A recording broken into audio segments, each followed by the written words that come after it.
some cool new toys. First off, and what we're talking about today, I got some new wheels for my bike. They're from Machine, which is one of my favorite companies, but I also got, check this out, this new drone. I already opened up with a shot from this little guy. It's got like the DJI Air unit on it. I'm super excited, and I'm gonna do like way more shots on this thing, even if they're not necessary. So if you get motion sick, sorry, but let's move on to these wheels here.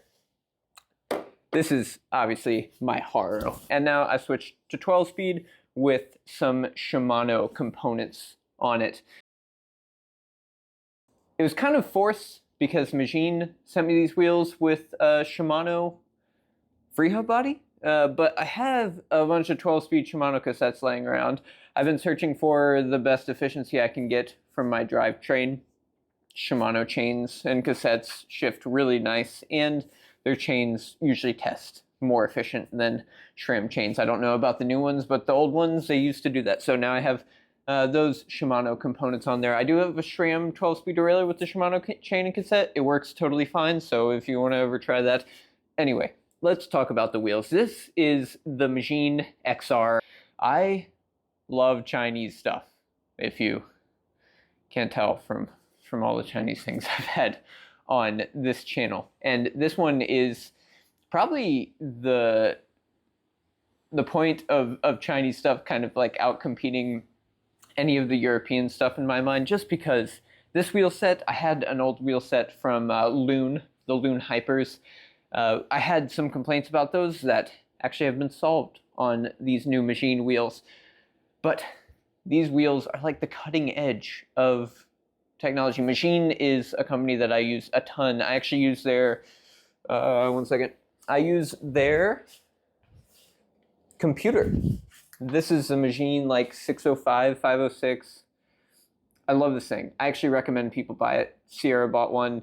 She bought like the bigger one, and they just have such great engineering and technology behind these, and the price is just like the right amount for what a head unit is.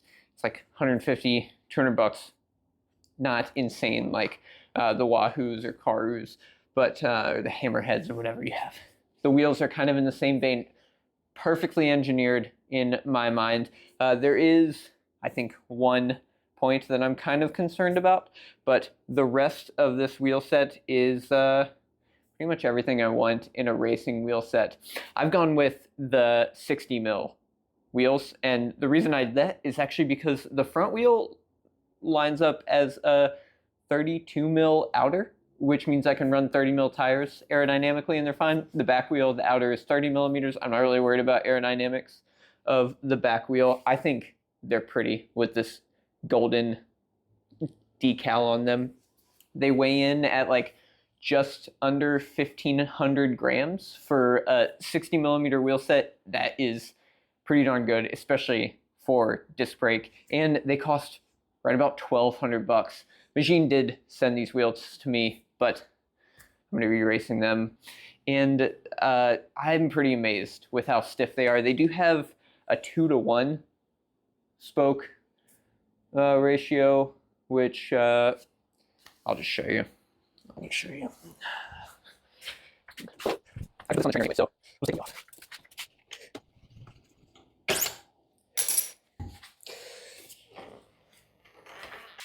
All right, 2-to-1. So 2 spokes on the outside. These 2 spokes are on the drive side. And then for these 2, we have 1 spoke on the non-drive side. So you can see there is a lot less spokes on the non-drive side than on the drive side. So I think that's made to optimize both stiffness and mainly weight, because they don't have to do cross-lacing on the non-drive side. That's my understanding of that.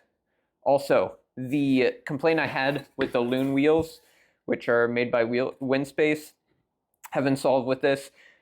They use a ratchet pawl system. Yoink that guy off. So they do have these ratchet paws in here. You can see that. And then inside that, you have these ratchets, which actually interface with each other, they do use a flat spring, which is better. And then these two ratchets just kind of line up and do their thing in there.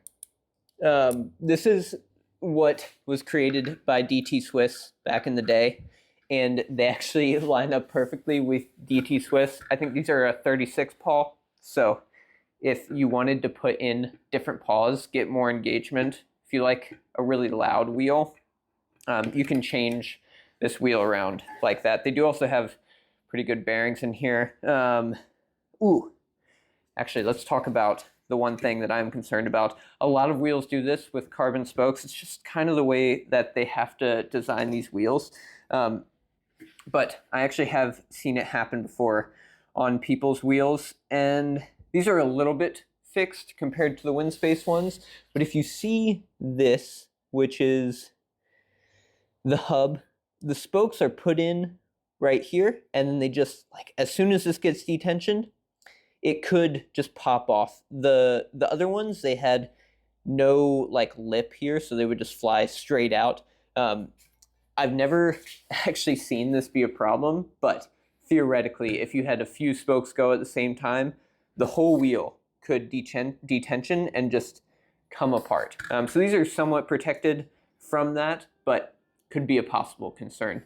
I really like these wheels. I think they're a great option if you're looking for a new set of race wheels. They're at a great price, built super well, have components you can replace if needed on the road, and yeah, they're super competitive as far as the aerodynamics and weight go. I'll put a link in the description for you to get some machine wheels. There will be details about what exactly that does for you, but yeah, there'll be a personalized link down there if you want to check these out. They didn't pay for this video, but they sent me the wheels. Oh, you should also look at their head units because they're really good. Bye.